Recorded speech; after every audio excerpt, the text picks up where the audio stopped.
Welcome to Season 3 of the Dance Reel podcast. I'm Kate Histon. This episode was sponsored by Master Dancer Mindset. Know yourself, be yourself, and express yourself on and off the stage. Today on the Dance Reel podcast, I'll be speaking with Terry Hyde, former professional dancer with the Royal Ballet and English National Ballet, now turned psychotherapist specialising in mental health for dancers. Terry is the founder of Steps Charity, a UK-based organisation specifically dedicated to the mental health and well-being of dancers and performing arts professionals.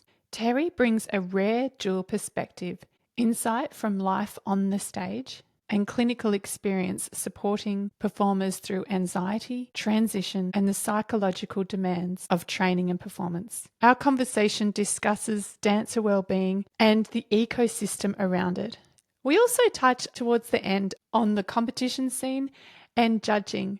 I just want to make a note here. When Terry speaks about judging, he's speaking from his experience as a therapist about the term a subconscious bias. This is not to negate the training that judges do have, especially judges that are trained in proper training organisations on how to be a judge. This reference is from a psychological point of view on subconscious bias, which is actually very interesting. A wonderful episode, and welcome to my lovely, well-informed guest, Terry. Well, thank you for inviting me, Kate. To know a little bit more about you and your background, we always start with the question of how did you start dance? Where did it take you to where it's led you now?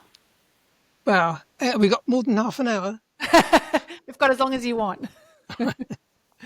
As a child, I would jump up and down on the furniture. My mother didn't want to keep repairing or recovering chairs and settees and things like that, so she took me to a ballet class. I was 6 years old. Soon after I started, a few lessons in, I thought, this is great. And I knew this is what I wanted to do, just right from that early age. And age 10, I won a scholarship with the Royal Academy of Dance in London. I did 5 one-year scholarships, so that took me up to age 15. I then went to the Royal Ballet Senior School. So in my third year, that's a graduation year, the artistic director of the Royal Ballet phoned the school up and asked them to release me to join the company for a tour. So it's a temporary contract. I did that temporary contract and then they made it a permanent contract, but they couldn't take me on this European tour that they were doing. This is just the UK tour, as everything had been booked. So I had this gap in the summer and I did a season at Glyndebourne in Eugene Onegin. So all the wonderful ballroom dancing and the Russian dancing and things like that. It was great. I then joined the Royal Ballet permanently after that when they'd come back from their European tour. I spent about 2.5 years with the company doing some soloist roles, being cast in them, even in my first year. Wow. In the Court of Ballet. I wanted to do more character work because I'm only 5'5", you see. And I knew when I went to the Royal Ballet School, I knew that I'm not going to be a prince in Swan Lake or Sleeping Beauty because there's all these tall people there. And I thought, right, okay, I have to figure out that I need to find a niche. And the niche was my character work because I found that easy to do. And I went along and did a class with London's Festival Ballet, which is now English National Ballet. And their character dancer had left. In fact, he was shorter than me, but he'd left. And so they needed a replacement.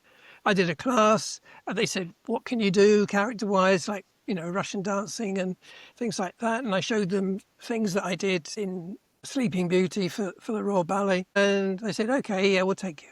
So they took me, and it was only about 3 months in that they made me a soloist. And that's where you get the sort of the principal and the soloist. After nearly 3 years, I got itchy feet. So during a summer period, in the UK, we have weekly paper called The Stage. And you can see adverts for auditions and things like that. And I saw an audition for the UK tour of West Side Story. Oh, well, it's all ballet-based because of Jerome Robbins, ballet choreographer. And so I got it. And they then said, would you understudy one of the lead roles? So this is where it sort of all started.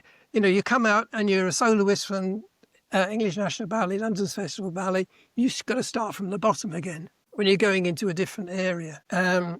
And so I did the tour of that, and Festival Ballet phoned up after the tour and said, would you come and do the Christmas season, the Nutcracker season at Festival Hall? Now, the Nutcracker season is 3 weeks, 2 performances a day, Wow. six days a week. I was on every performance. I had 6 roles in Nutcracker, and I was doing few roles in each performance. In these concentrated Christmas seasons, I'll probably do the old uncle in the first act, or the rat, or the Nutcracker doll. And then in the second act, I'd either do Chinese dance, Madame Bonbonniere, that's throwing out the sweets, and the tray pack. So there's 6 roles there. Yeah. And after that season, they said, would you like to come back permanently? And I said, no. I'd done that tour of West Side Story, and I was bitten by musical theatre. Yeah. I then did West End musicals, so film work and TV work as well. They sort of were building up after about 6 years. Due to personal reasons, I had to pull out of performing arts. I had to get myself a day job, as we called it in the business. And after that, I decided to go into financial services. And in financial services, in the training, they say you go back into the career that you knew before and the people that you knew before. I realised when I started talking to people and remembering myself, we're not looked after properly. So there's the sharks of selling pensions and insurance and all of that sort of stuff. And so I was more an advisor in that respect. And I also then realised, because I had to speak to clients' accountants, that they never know what they're doing and they didn't really understand much about show business. Yes, they were sort of specialist accountants, but they were the bigger ones. I'm dealing with the jobbing dancers, actors, singers. And then I set up a business management organisation, and I built that up and ran it over 15 years. Because I individually started doing people's bookkeeping for them to keep them up to date. Then I thought, well, look, if I'm going to do that, why don't I look after more for the big name ones, the high profile ones? And that's what happened. So I had about half a dozen big name, high profile clients that I would look after everything. And during that time, some of the clients, after our business meetings, will start offloading their personal problems onto me. Wow. That's where it started. And I had no idea what to do with this information that I'm getting. I just nodded and smiled, Males are very much, I'm not talking about male clients, I'm talking about me as a male. Yep. And other males. If someone comes to them, they want to fix it. Yeah. And the idea is not to fix it. So I was sort of doing that. In other words, I was nodding and smiling and just being a pair of ears. So 15 years go by and I sell the business. Taking early retirement. Oh, this is great. Early retirement. I got bored after 2 years. I bet. And so I just opened this magazine, and there, synchronistically, was an advert for a training course for Jungian psychodynamic psychotherapy. Lovely. So that's what I did. In 2010, I did a master's degree. You can just see that picture there. Yes. There we are. I got my Yay. master's degree in psychotherapy. I was seeing the general population then, so it was 2010. 2016, a retired dancer came to see me, having been discharged from a psychiatric unit.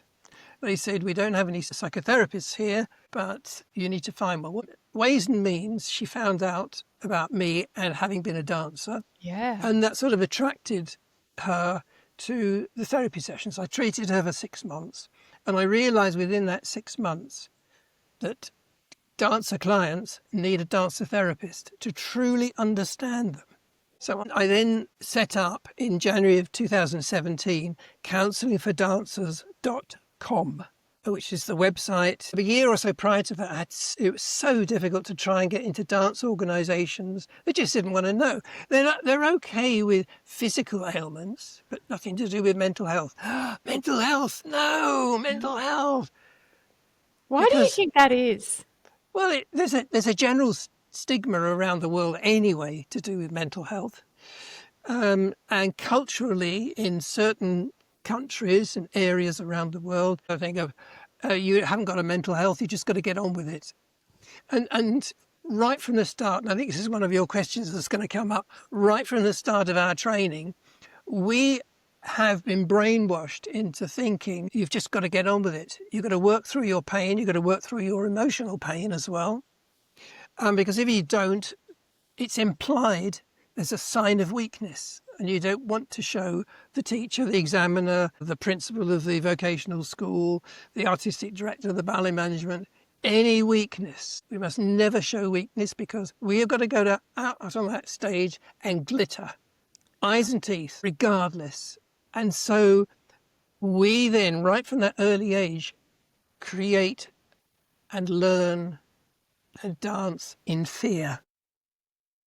We are fearful of everything that is going on around us, of that list of people as well, including the audience, including the parents or whoever funded your initial dancing classes. I've had so many students come to me because the anxiety, and this is another answer to your question, the anxiety and depression are the two things that people come for therapy. I'm talking about dancers now. And they say to me, my grandmother and grandfather are paying for my lessons, and they have done. So, these are sort of 16, 17-year-olds, and they've been paying it, and I don't want to do it anymore. What can I do? And I see people, professionals now, who have gone through that, and they're still not enjoying themselves, but they've got to prove it to whoever funded them or whoever supported them, emotionally as well as financially. Yeah, this was the job for me, the career for me.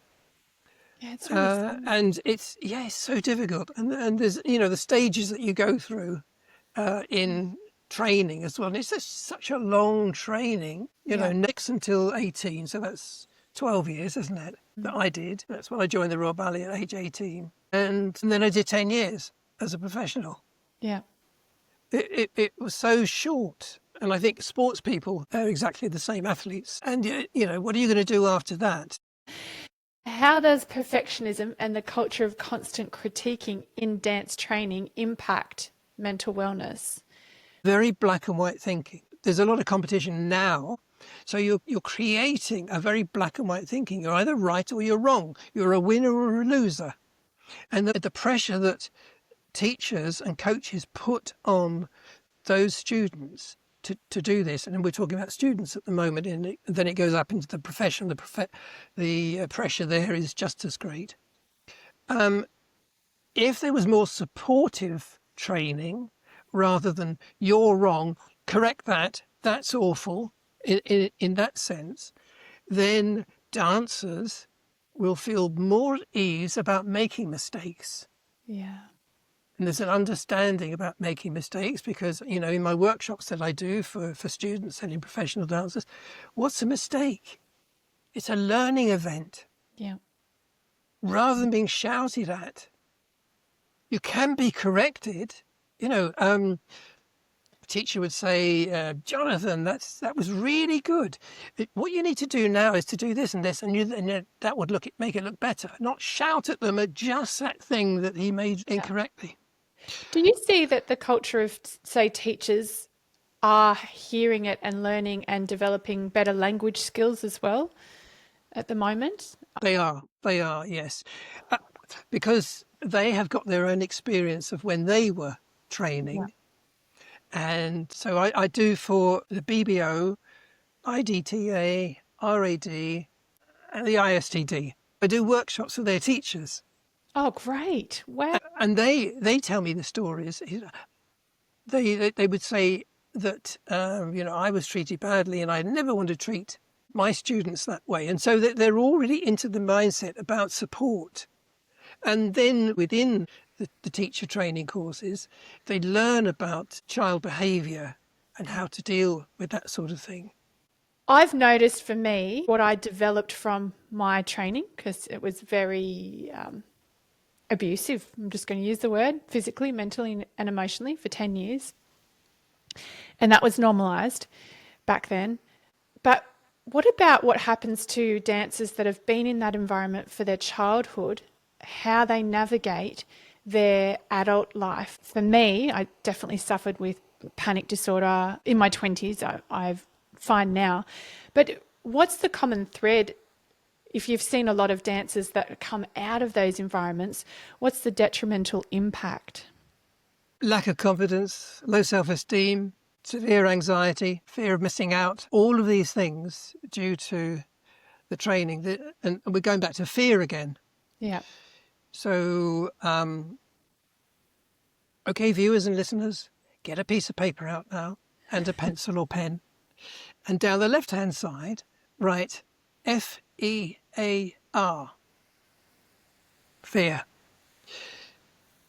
We'll get onto that in a moment. The thing is, all of this fear needs to be rationalized because it's all based down on what if.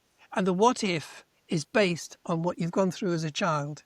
Even because as a psychotherapist, as a psychodynamic psychotherapist, I work with the unconscious of the client, the patient. Even it goes back as far as in utero. What was mother going through at that time? There is a susceptibility of the baby going through a similar thing. It's a susceptibility, so it's not definite. If all of these bits of puzzle get put into one and the environment in which that child grew up in is very similar to what the mother experienced, then it will happen. It will. If the mother is anxious, then that's a normality for that child. So they'll be anxious as well. If the mother or father is unwell, the child will then become a people pleaser because they have to keep happy to stop either father getting angry or the mother getting upset. So they become a people pleaser. And that's great for show business because you're pleasing everyone. Isn't it? But then it's to a detriment because you never look after yourself. You never love yourself. You put people first. Oh, no, I can't do that. That's very selfish. Yeah, be selfish. Yeah. So going back to what you're saying is that all of these things are built up and then there's a crisis in adulthood with everything that's gone on in their life. And there's usually either there's breakdowns in vocational school and they just give up. They won't do performing arts at all because they can't cope with it. Oh, you put your hand up. Yeah.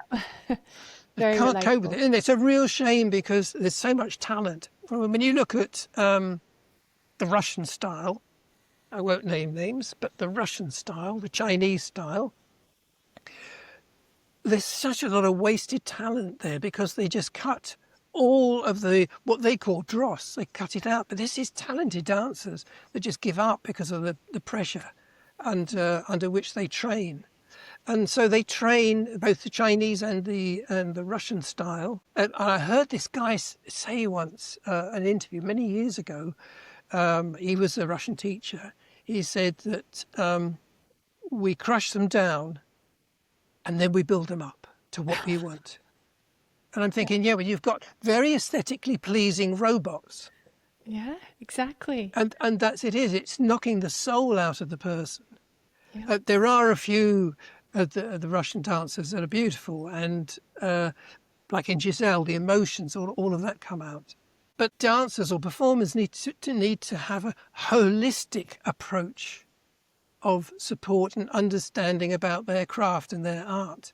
Yeah. But they're not. They're just taught technical. Yeah. So what about the fear? All right, fear. Okay. So when Giving us a lesson. So when someone comes to me, and I do this in the workshops, but someone comes to me for therapy and I sense that there is an underlying fear that they're not talking about. Yeah. And then when I find out about it, they then explain it. We then rationalize it. Like, what's the worst thing that could happen? By making a mistake in class or in rehearsals, what's the worst thing that could happen? Because they're all in the head. And they go into fight and flight mode whenever they think about this. That's the triggers. You're thinking about something in the future that may never happen, but you're creating what if. What ifs create anxiety. Yeah. So then you rationalize with them, what is the worst thing? Oh, I get shouted at. Okay. Do you actually want to be shouted at throughout your life at this point from that school? Walk What would that be like for you to walk out of that school Yeah. or even confront the teacher? This is not the behaviour, or the parents confront it. And the fear is you'll not get another year at that school. Is the school really worthy of having your talent?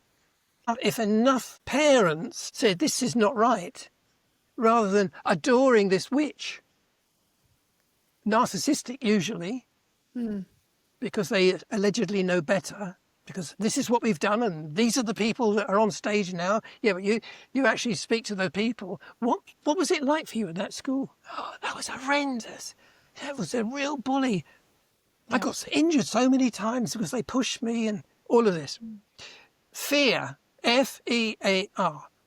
Now, with the anxiety, which is the fight and flight mode, fear is forget everything and run.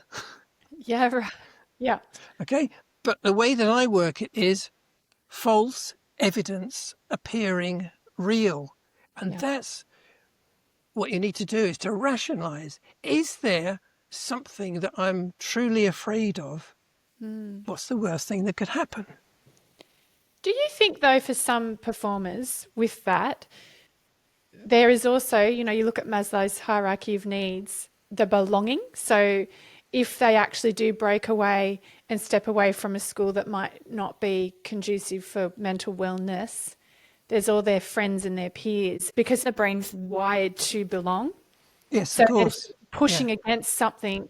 So is that maybe why people are also unconsciously stay, because of that tribal wanting to be part of a tribe?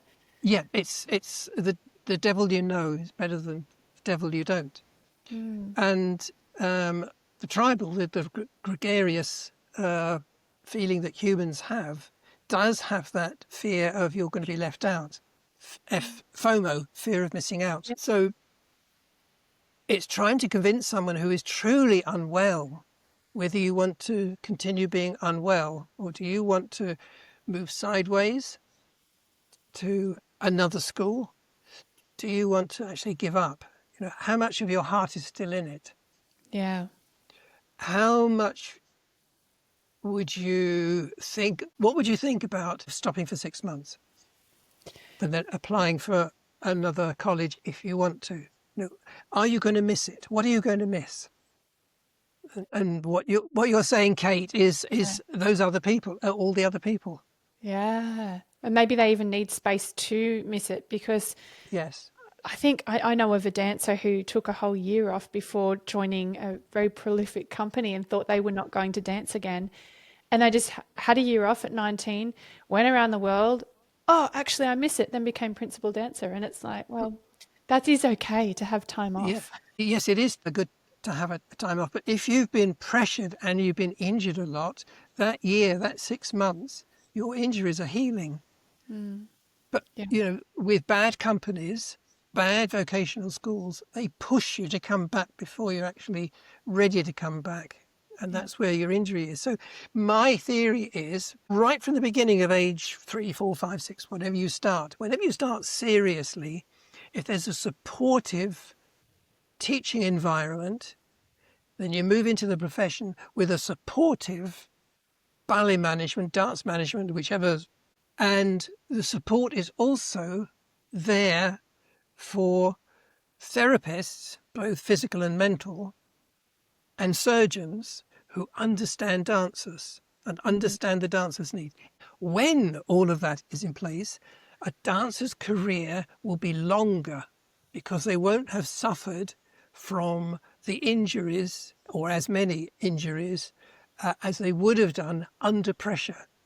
You'll still get brilliant dancers, because that's the fear of the management and the teachers. Yes, but we don't push them. They're not going to bother. They're going to be lazy. No, but if you instill the passion into them, they will carry on with their passion. It's self-regulating at the moment in the respect of a dancer knows that they need to be better, the perfectionism and all of that. They need to be better. They need to improve. And they're doing it themselves. Why have pressure from everyone else when they know that they need to improve, instead of falling off point at the third pirouette, they need to improve on that. How do they do it? I am putting it out now, and I'm doing it in the workshops at the colleges, at the schools, and in the dancing companies. Just get them to visualize. It's also helpful for technique as well. If you can't do a double soda basket or something to one side, but you can do it to the other side, you just visualize yourself doing it, and you add that feeling of excitement. Wow, I've done it to the other side. That's great. Yeah. And I do it for the Berlin Ballet Company for post-injury Recovery. Thank you. Yeah. Yes. Yeah. So I use the visualizations for that, so that they can do their exercises. Also, I use it for pain relief as well. Yes. Yeah. It's mind over matter. Absolutely. And our minds are so powerful. I remember when I was full-time with ballet, I read the book Mind Power by John Kehoe. And I really loved it. But for me at that point in my life, all of the stuff underneath the inner critic was too well developed from this other dance school I'd gone to for 10 years. That's kind of a long time. And so I would have glimpses of being able to do the visualization techniques, but then underneath I just felt like this big as a human being, because the critical nature of that school, you know, the wording, the languaging was quite intense. So I feel like for me at that point, reflecting back, I almost needed psychotherapy as well to help heal what was going on underneath, not just the visualization, but the visualization really good for high performance, right? And yes, recovery. But yeah, I think there was so much more. If I found someone like you back then, I'm sure it all would have been a different trajectory. I've got a 75-year-old ex-ballerina, retired ballerina, who went through hell through her training and her career. Yeah. And she still comes to me once a fortnight. Yeah. And it's been a few years now, because there's all other things, apart from the ballet, all other things have happened in her life as well. You, yeah. I was very grateful. I found in my 20s a very good psychotherapist who was a dancer, an actress. Oh, brilliant. And had grown up in a narcissistic type environment. So I did 10 years on and off with her. And had I have not done that, I don't know who I'd be now. So in myself, I feel so much more fuller and alive. But I suppose I'm speaking about this because I do wonder if people that have been in those environments, when they don't get help, how debilitating it can be. And you would have seen it all. Yeah, it's amazing.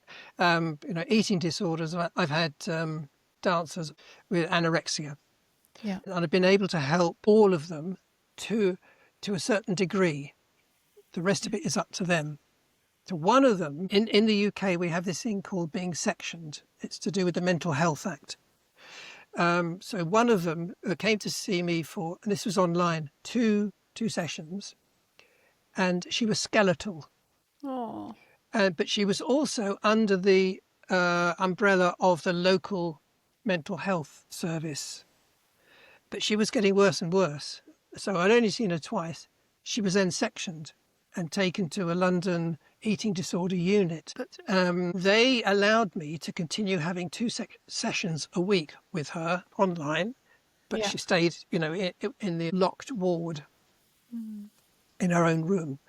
And I was also part of the team in the conversation. So there'd be the parents, all of this. Narcissistic mother. And so there was a fear there already for her. But I said to him, look, I recognise ADHD and autism in your patient, and did so right from the first two sessions. Yeah. And explained about ballet and how it works, the need to look thin, the need to do this, the need to do that, and nothing else matters. So it's just the black and white thinking. Could you get her assessed? I asked him. The chief psychiatrist of the unit said, you look around, all the patients I've got here have either been diagnosed with autism or are likely to reach the criteria of autism. So there's a link. Wow. Are you seeing an improvement in the mental health of younger dancers with how you're educating the teachers through your workshops and what you're doing, the languaging? Because, you could have a teacher, for example, that is well-intentioned because they came from maybe a archaic style background in their training, but maybe even not have the awareness around the languaging, those little nuances that you spoke about before. So that's what you're teaching in your training, which is wonderful. So are you seeing this ripple through the younger generation of more mentally well or dancers, or are you still, no, you're not? Okay. No, you're still waiting for a generation to get rid of. Yeah. Generation of teachers. You're getting the new teachers coming through with more of an idea. Some of the teachers still say, that's the way I was taught. Look at me now. It's worked. And they're just going to carry on their in the old way of teaching. What can you do? And you see, the parents of students, they send them to a dance school and they think, this is the way it is. And it's the parents that need to be educated as well. No, that's not the way it is. Yeah. You need to be kind and supportive. And they put these teachers on a pedestal. So the parents say, no, you do what your teacher tells you. Yes, but mum, this and this and this. No, well, that must be right because that's the way they teach. And I've seen so many parents get so overly excited in the competition culture of the scene. Oh, and I think no. it's like, then there's my Don't get me daughter started. and I'm a dance judge, so I've had my own dance school. I entered competitions, but limited how much we did per year, and constantly educated the parents on positive sportsmanship behaviour. This isn't about winning, this is about experience. But when you enter those things with this tunnel vision of thinking, we've got to win, and there's this measuring of success with the outcomes of the competitions, and I feel like if that's done unconsciously, that's very dangerous. Yeah, there's a couple of aspects with competitions. They've come across from America because that's where it all started. Gone to the rest of the world does it now. They're good in a way. Someone in Australia, I'm not going to say who, a male, has sent his students, not over to the UK, but sessions with me to coach them for their American competitions. And it worked. And they did so well by the mindset. So you ignore everything that's going on. You realise that the judges are going to judge subjectively because everyone have unconscious bias. If the student or the competitor looks like someone they really dislike, someone they know that really dislike or wasn't nice to them in childhood, unconsciously, they're going to ignore them. So I said, you've got to realise that it's all subjective.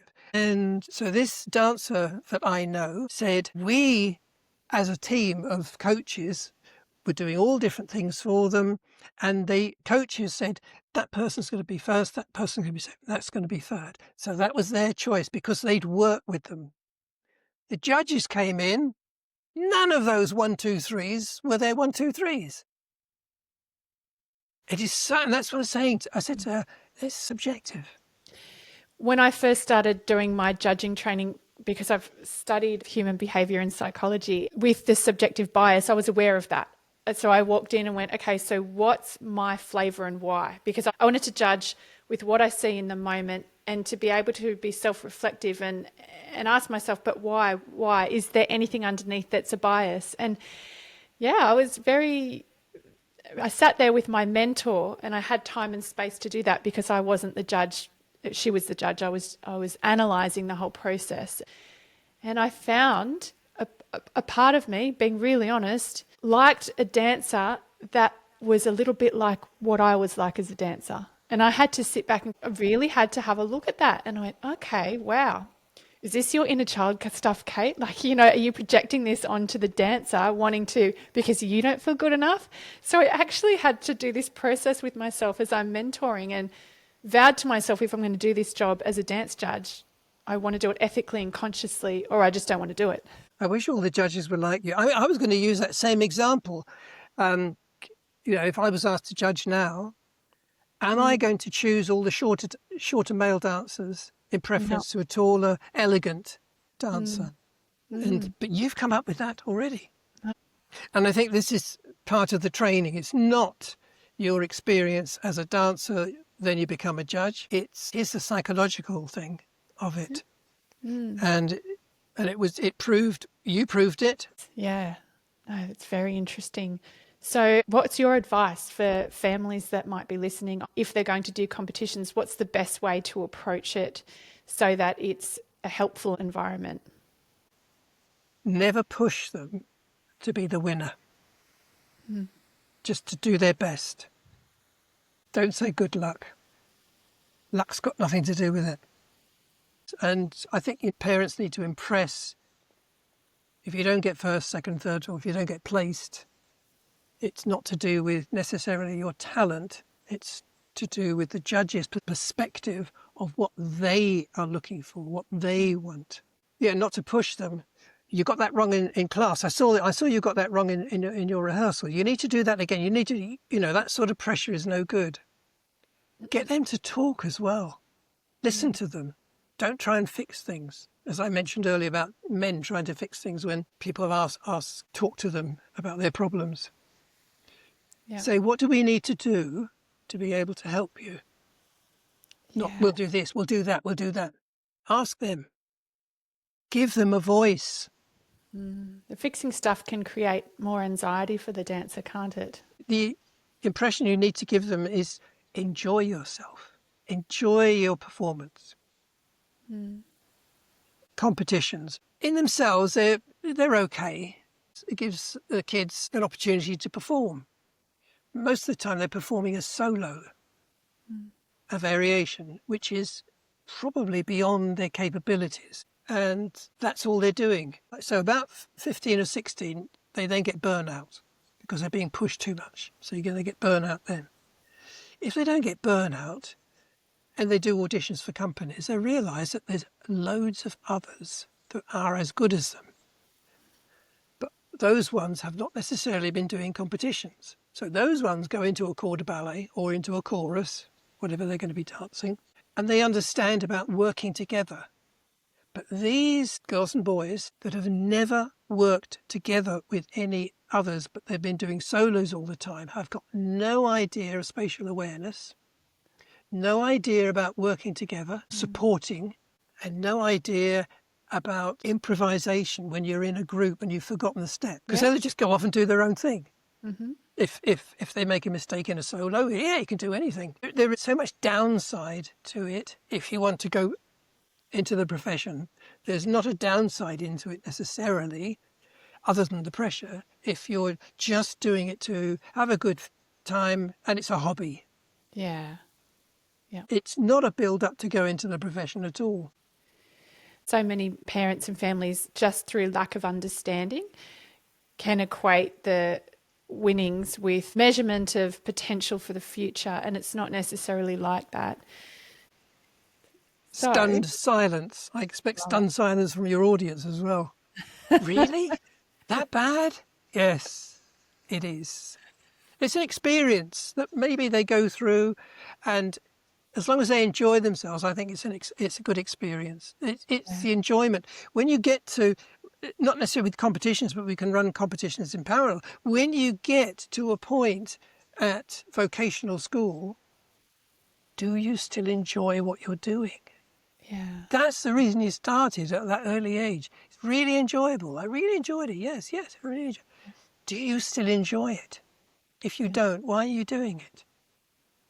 And how do you think dance schools can begin to normalise conversation around mental health without pathologizing every struggle? So just being able to have that conversation without making it bigger than what it needs to be as well. I think that to find out what it is, now you talked about triggers, it's to get them to work out what their triggers are. What is triggering them to think that way, to feel that way?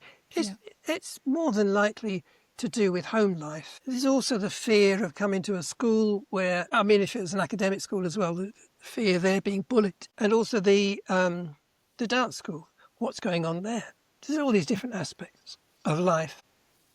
I'll get on to my charity now because this point is relevant. So the charity is STEPS, STEPPS. And the website is steps.charity. Yeah. How brilliant is that? I found that. Great. You clever thing. I got the extension there. You have already proved how clever you are.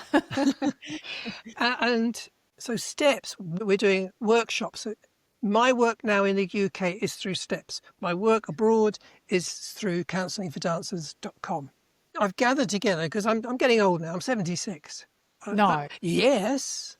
You don't look 76. Checks in the post, Kate. So I set this up, and so I've got performing artists, a lot of them dancers, Yeah. who are trained counsellors Wow.